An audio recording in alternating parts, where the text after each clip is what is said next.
Good morning everyone. My name is Christelle. I will be facilitating today's webinar. Thank you so much for joining us today. We're going to be delving into Sydney's current landside operational challenges. We will be sharing with you a background on this current situation, its impact on the ports, transport operators like us, and of course, most importantly, the impact on your business. So before we begin, I just wanted to run through a few housekeeping items with you. So firstly, please input all your questions on the chat box below. We will go through this during the Q&A session later on. So your feedback means the world to us, so please take a few moments to complete the survey after the webinar. Another thing is a recording of this webinar will be distributed via broadcast to you by the end of this week. And of course, a very important point as well is that if you have any questions at all, after this webinar, please don't hesitate to get in touch with us because that is why we're here. We're here to help you. So now it's my absolute pleasure to introduce you to our speakers today. I've got Scott Walker, our National Transport Manager for Commercial. He's been in the wolf cartage industry for over 25 years. He'll be presenting most of the information today. We've also got our very own Garth Harris, one of VGL's partners. He is here to provide additional support and assist with the Q&A later on. So I'll just pass you on to Scott now. Scott. Thanks, Christelle. Good afternoon, all. Hope you're all well, and thanks for joining us today. I certainly wish this webinar was not a requirement. Unfortunately, however, it is. We've dealt with industrial action, empty container issues, and poor weather in the past. I just don't recall a time when we had to deal with all of this at the same time. And dealing with a global pandemic also thrown in the mix. One would call it the perfect storm. The word unprecedented has been used a lot in 2020. Unprecedented fires, unprecedented flooding, unprecedented pandemic, and now an unprecedented failing supply chain in Sydney. Today I'll attempt to break down and explain the current issues Sydney is facing. The many working parts, the complexity of all the problems intertwined together. I wish I had all the solutions to this, but unfortunately this is not the case. I will, however, let you know what we've been doing and what we will be doing moving forward. Now to discuss some of the recent surcharges that have been announced. Many of you would have received notifications of various new surcharges. These I will attempt to explain. Firstly, the shipping line surcharge.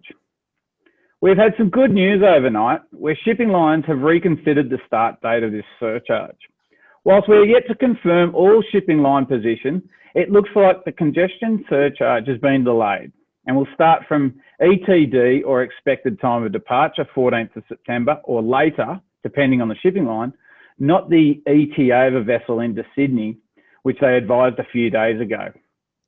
We also expect the name of this surcharge to change to a PSS or peak season surcharge. We are still finalising all responses from shipping lines and will revert with a formal notice in due course. We see this as a small win for now and will relieve some of the stress around this week's announcements, albeit only short term. So why have they done this? The introduction of a US 300 per TE surcharge is to recover the major costs of ships sitting idle, waiting to berth, or being worked on in Sydney. By way of an example, the shipping lines pay US $25,000 to $35,000 per day for ship charter fees. This is before taking into account the cost of bunker and crew fees. Further to this, the shipping line costs or losses increase as ships are unable to return for more cargo in the north. There is a lot of cargo waiting to come south, I can be sure of that. We hit a new low on Monday when a vessel omitted Sydney and discharged cargo in Melbourne. Responsibility thrown back to cargo owners to deal with containers from Melbourne. Cargo owners were also warned not to move containers to Sydney as there would be nowhere to de-hire them. We have since had more vessel emissions from Sydney. However, at this stage, we've been advised cargo will still make its way, albeit quite delayed is the expectation.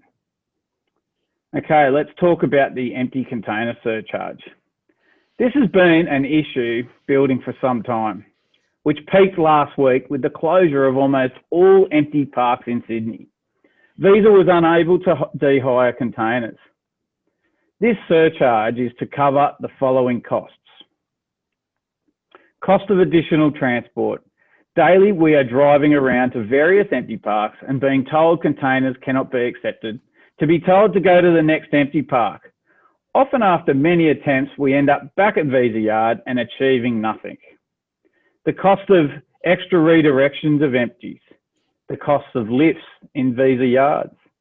The cost of storage in Visa Yards. The cost of wasted time slots. The cost of PRAs or export advices. Additional resources to manage. We have 2 staff in the Transport Office in Sydney, and all they do at the moment is deal with shipping lines and empty parks.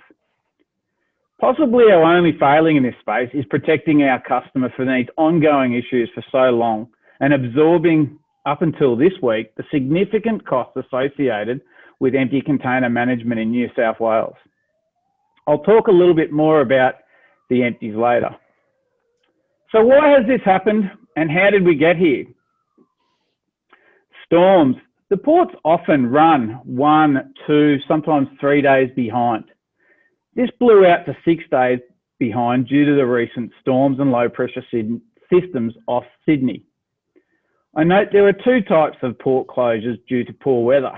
One, ships, the port area is closed and vessels can't leave or arrive to be serviced. The other is the stevedore actually closing down. Yes, the stevedores have closed occasionally due to weather. However, this is more rare than closures of ships arriving or leaving the port. Those are often locked down with the vessels arriving due to large swell due to low pressure systems that sit off New South Wales. This is something that most people normally aren't aware, that the vessels can't come or go. There's been ongoing industrial action. This has seen the current delays blow out to 13 days for ship arrivals.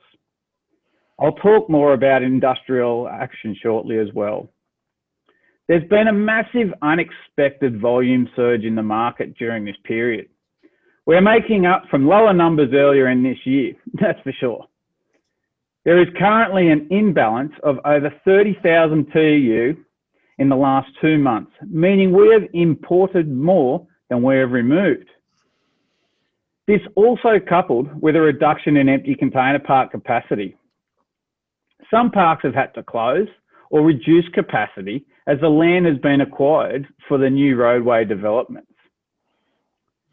Okay, let's talk industrial action. Firstly, we need to be aware this is a national issue.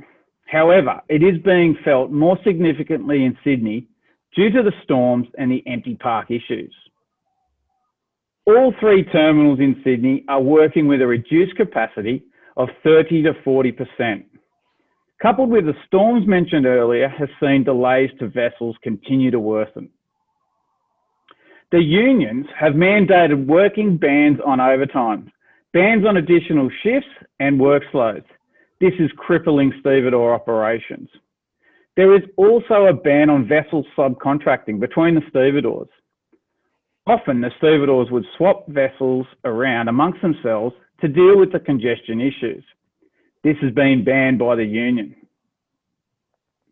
Some ships currently are sitting at port for up to 7 days to be processed due to a lack of labour put onto ships to unload and reload. We're aware of one right now that's been in Sydney Port since Sunday morning with 1 crane operating.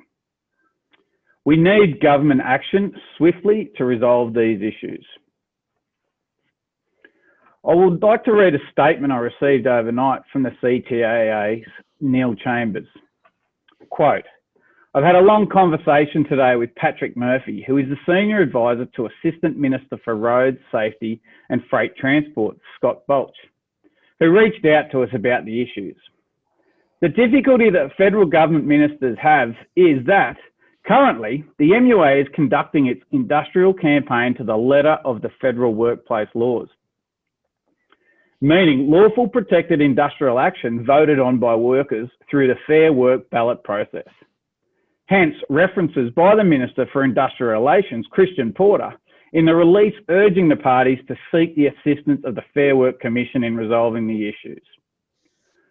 I thought it was an extraordinary exchange of public jibes between Shipping Australia, the MUA National Secretary, Paddy Crumlin, and now Patrick Terminal CEO, Michael Jovic, in recent days. What's extraordinary about this outburst from Michael, directed at Paddy, is that it's unusual to do such a thing if you are deep into EA negotiations with the union. To the casual observer, it makes you think that they must be miles apart. So how long will this dispute go on for? I suspect a very long time, unquote. I'd now like to move on to the empty park crisis. Within the next slide or two, we will see some of the shots of before and after. I also want to highlight, whilst you see the aerial shots, the after shots are more than 4 weeks old. So these shots are very different to what we're dealing with today, but you will see the congestion that has occurred over a period of time in our empty parks. The empty container issues are not new to Sydney. A study conducted by the government after some similar issues occurred during the 2018 peak season highlighted the cost of empty container dislocation to New South Wales was $49 million. I think this year, given the current issues, this will well and truly be surpassed.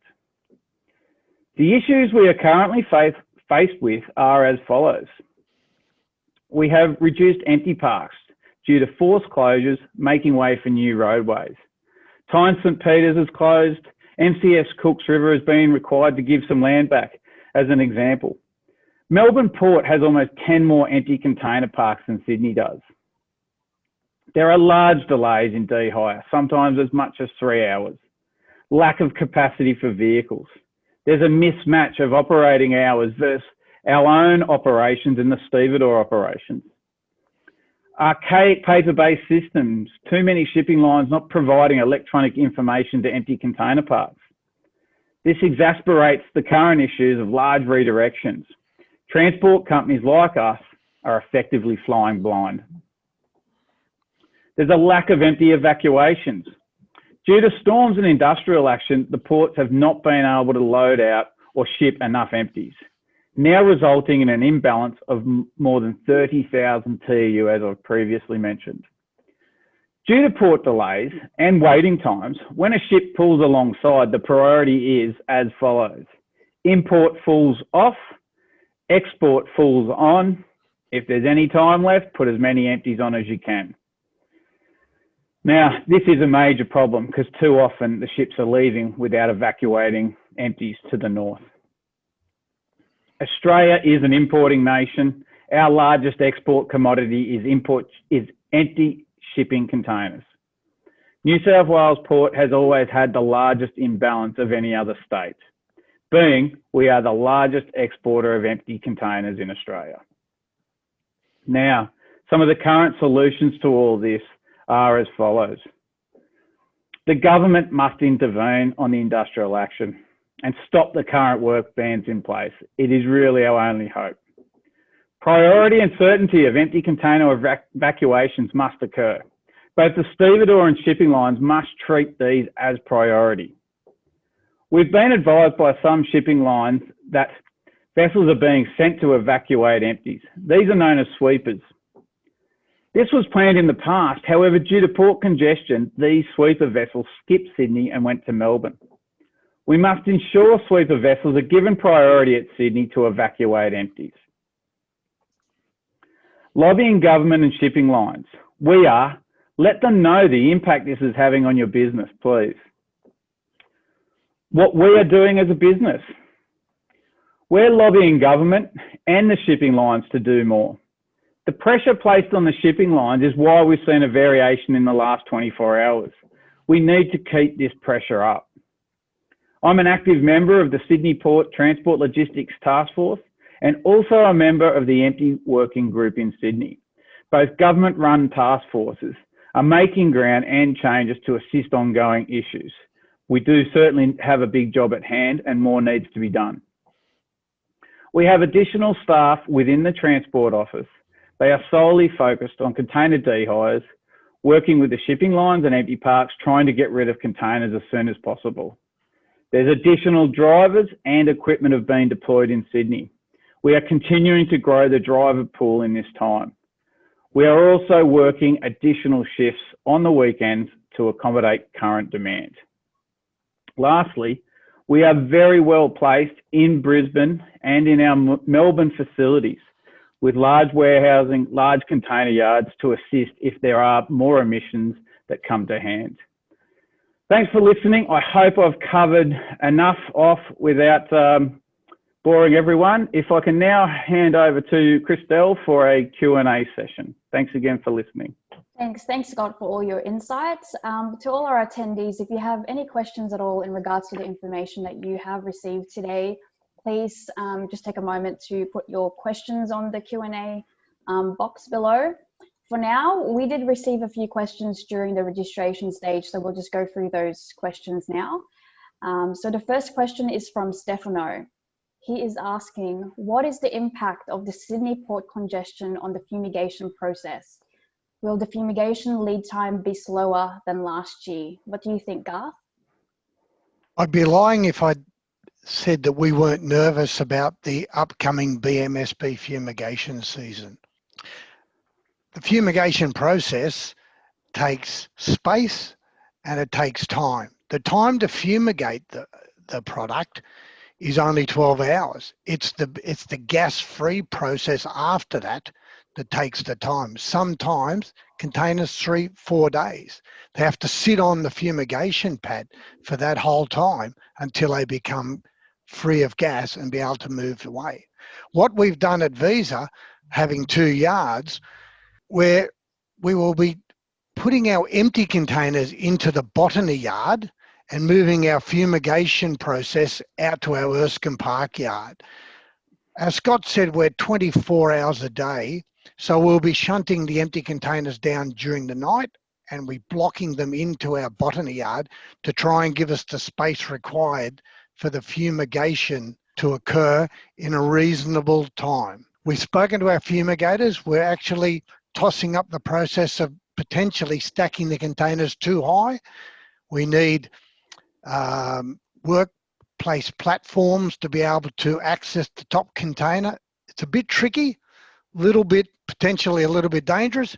So we're thinking about the best way to do it, and we're very conscious of the need for the BMSB process to take place. The problem that we also have is that we cannot subcontract that to anybody else in the Sydney port because they're also carriers themselves. So they are all going to suffer with the same issues that we'll be suffering, and that'll be the space and the inability to evacuate the empties. The problem that we have, obviously, is what Scott was saying, is that we have limited space for full containers if our yards are full of empty containers, and that's the problem. Is there a way for us to kind of put a number to the days of delay so it's not something that can actually be determined? It's difficult. I mean, everybody will know that we do fumigate on weekends. The gas-free process to unhook and open up the container doors, we do on Saturdays and Sundays as well. Tricky. If it rains, we've got to go run in, shut all the doors. Look, I would hope to say that it will be not very much impacted, but I'm nervous to say that. I've got to be honest. We have a question from Emma. She is asking, do the new surcharges mean carriers will no longer charge detention for as long as the surcharge is in place? Yeah, great question, Emma. What's been happening is Scott did mention that we've got an extra couple of additional staff members into our transport section. These are just working solely on empty containers. We've gone to the shipping lines and have requested extensions. They've told us it's a case-by-case scenario. So we have to be proactive. Soon as an empty container gets back into our yard, we turn the clock off with the shipping company. Maersk has just sent a notice out only today or only just now, saying that they will be extending their detention days by 7 days. They're not saying that they're going to turn off the clock. And I know for a fact that there's not one empty park in Sydney that's currently taking Maersk empties. The issue is that the empty parks, good example, MCS Cooks River holds 14,000 TEU. Last Friday, when they shut the doors, it had 17,000 TEU in there. It was too unsafe to put any more into the facility. We've got to be very proactive with the lines and get the clock turned off. Yeah, and yeah, just on that Maersk point, there's actually nowhere we can put a 40-footer at the moment, and one of their statements is take it to Brisbane or Melbourne. We have room there. So. All right. Yeah. Thank you, guys. Our next question is from Enzo. He's asking, what actions were taken to eliminate the dispute, and why are we being penalised with additional charges? With regard to the dispute, unfortunately, these are confidential negotiations between the port and the union. I'd like to be involved, let me tell you, but not my, not an option for that. So they are confidential. We believe the government now, and our understanding, there is a lot more media out there in the last week, the impact to the economy. Both the federal and New South Wales government are now making statements. Now, is statements enough? It probably isn't. Isn't enough right now. We need real solid action. Potentially we might see another situation that we saw in the late 90s with Chris Corrigan and John Howard.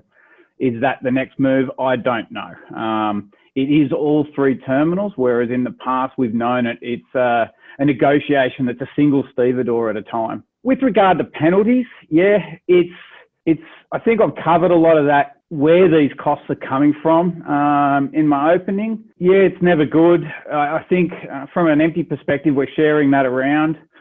We're certainly not invoicing what our true costs are at the moment, not even close. The shipping lines, and again, I think I've covered where their costs are coming from. I can't control the shipping lines. So again, we've been lobbying them to get some help. We've seen some help. Is it enough right now? Probably not, but let's hope we can get a resolution as soon as possible on the matter. Garth, would you like to add anything to that? No, I think that's, Scott's covered it all. These EBA negotiations have been going on for 12 or 18 months. It just happens to be that, especially with the Patrick's terminal, they've decided to pull the rug out right now when it's the middle of the pandemic and the busiest time of the year. It's strategic move by the MUA to behave like this at this certain time, yes. Thanks, Garth.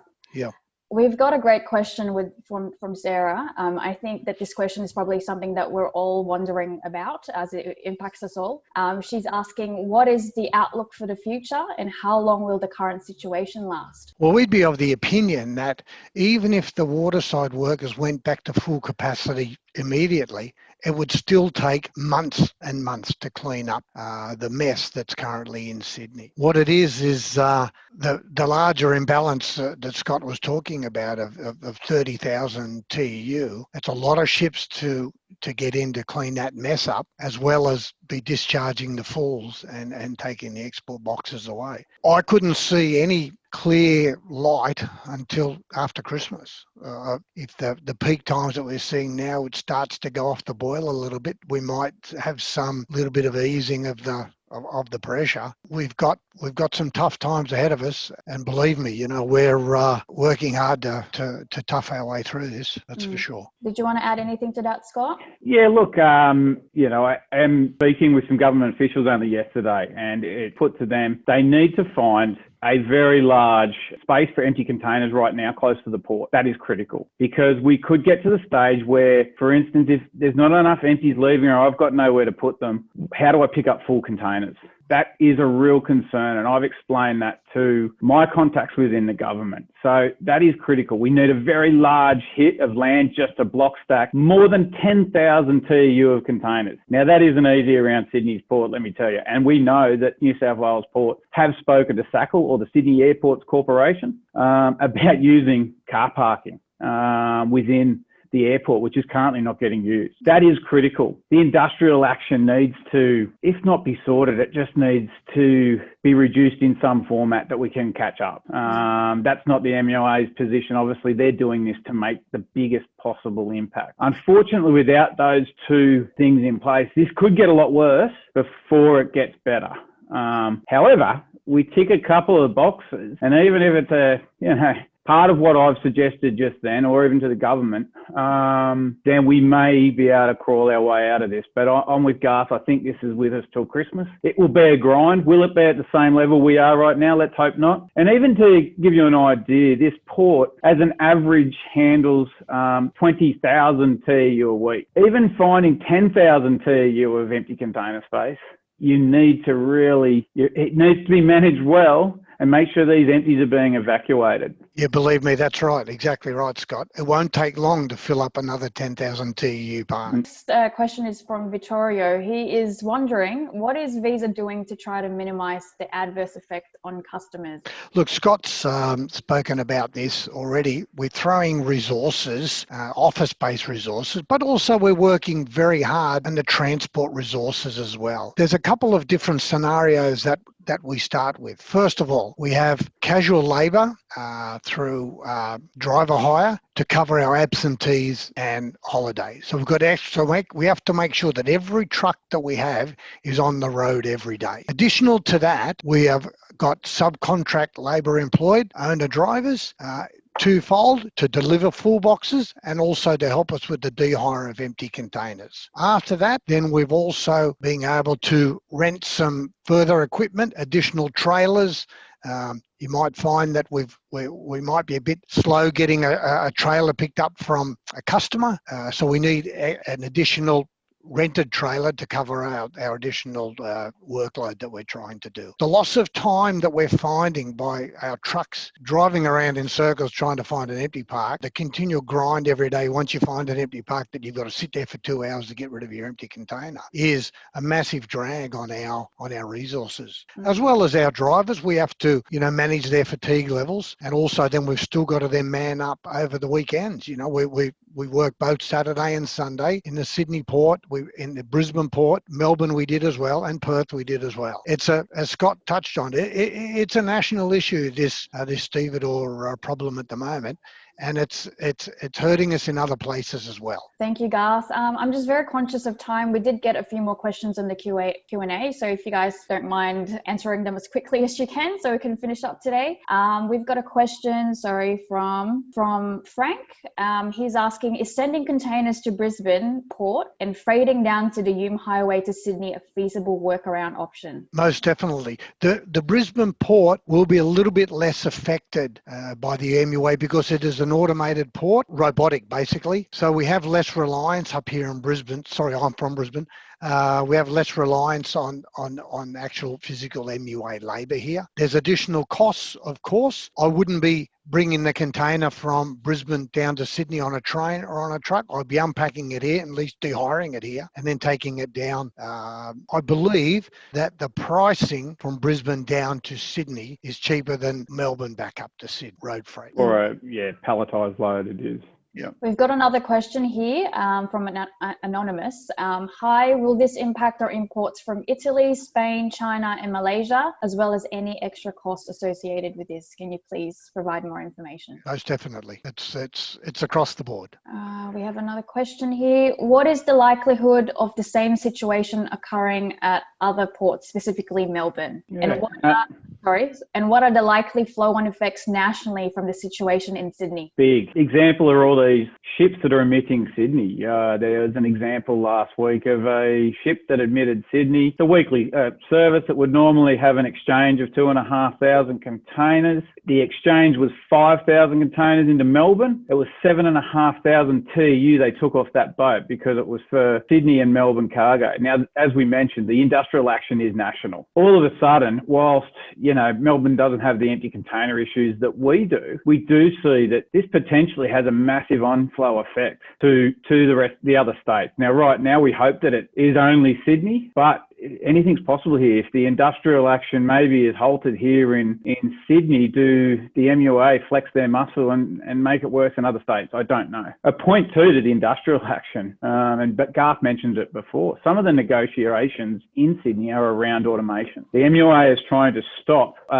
certain forms of automation happening too quickly. Okay, thank you, Scott. Did you want to add anything to that, Garth? Yeah, I'll just add just a little bit of experience that did happen to us last weekend.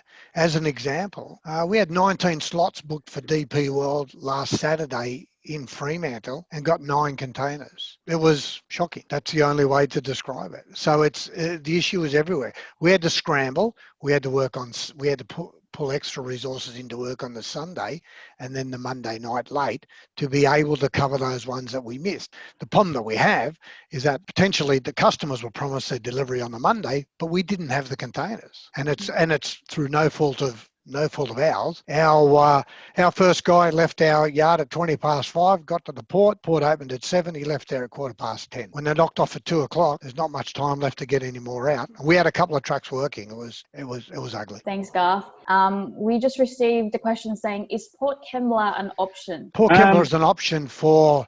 Currently at Port Kembla, they do correct me if I'm wrong, Scott, the bulk commodities, car carriers, and break bulk ro-ros. I don't know if they have the crane capacity to do the bigger ships. Scott, you might know a bit better than me. Yeah, and again, it's probably gearing up to handle it like you're talking about now, but it also comes around to this MUA covers all of these ports nationally, and I refer to my comments on subcontracting. That would be a form of subcontracting a vessel to another port, so there'd be more problems with that. They're not even allowing them to share vessels within the 3 terminals at Port Botany to help congestion. I'm sure they'd cause us some problems if we tried to move to Port Kembla. Certainly, maybe even empties being stored and evacuated out of Port Kembla is certainly a potential option. I know it has been discussed just to try and get these sweepers to remove the containers, but massive cost to move empty containers. Our next question is from Irta. Today we received notification about the situation changing in Melbourne, especially about storage and deliveries of reefers. What is your opinion about the situation spreading to Melbourne and Brisbane? Do you want me to cover this one, Garth? Yes, please. Yeah. Okay.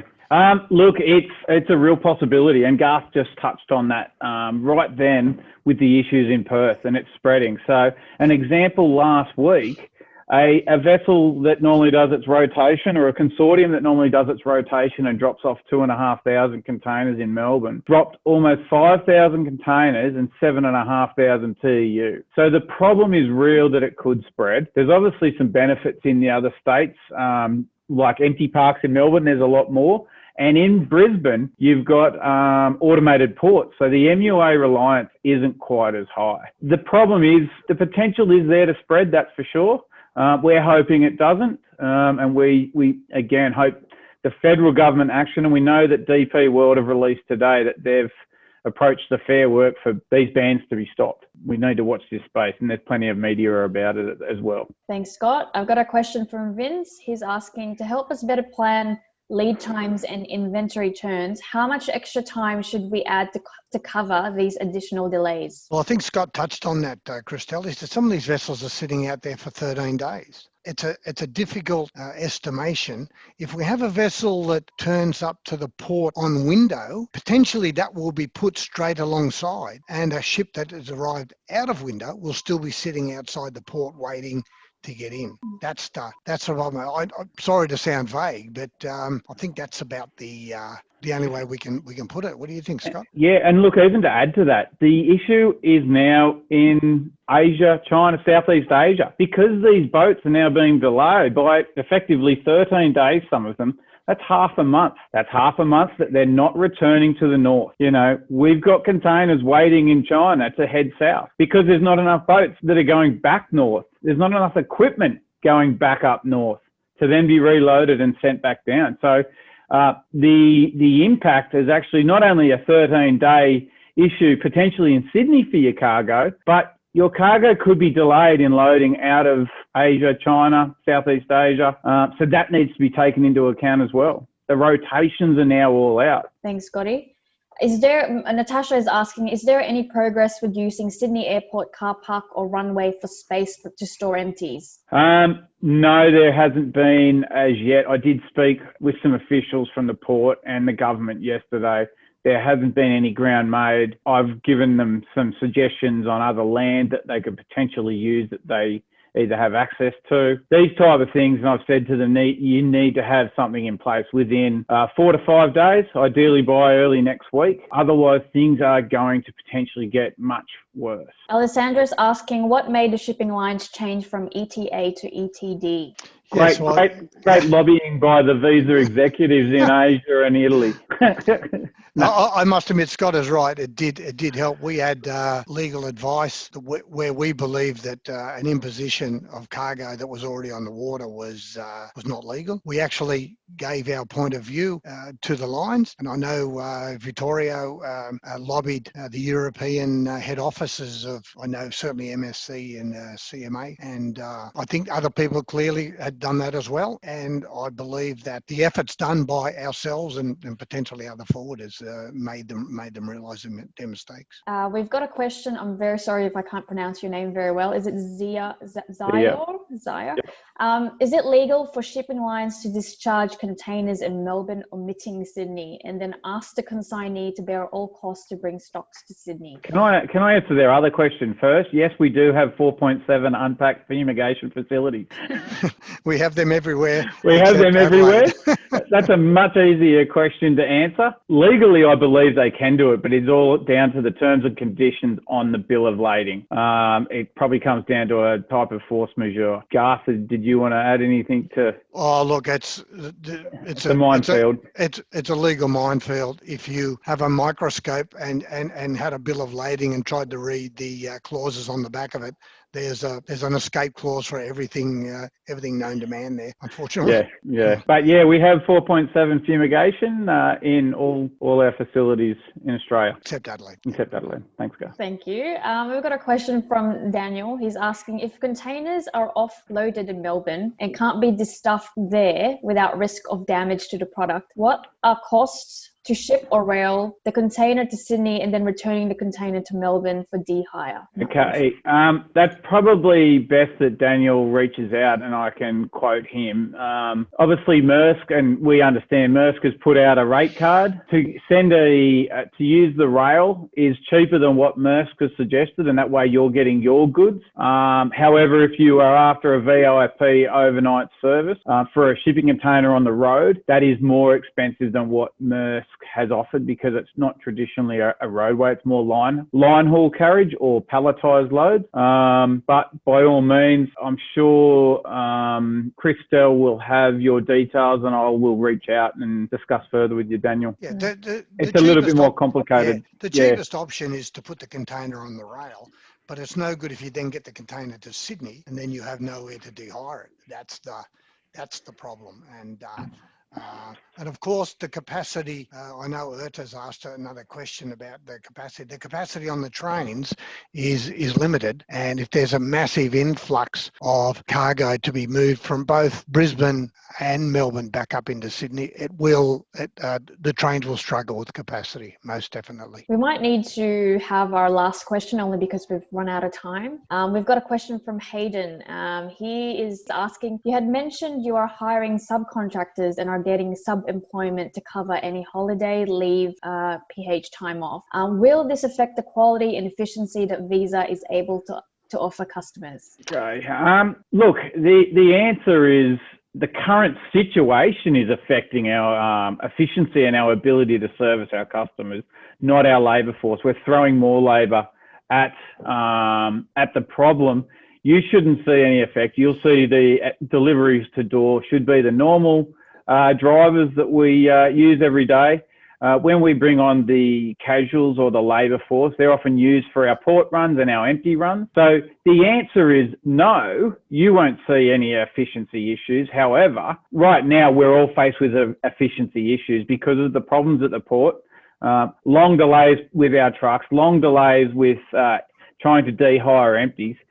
We've done some analysis on it. We are losing 300 truck hours per day in Sydney, which obviously if we could put those to better use, we'd all be smiling and everyone's containers would be delivered on time and dehired nice and quickly. That's not the case right now. With a minimum of fuss. Yes. Thank you, Garth. Thank you, Scott. Unfortunately, that's all the time we have for today. I just wanted to reiterate that again. If you have any questions at all, please don't hesitate to reach out to us. We're here to help. And thank you so much for joining us today.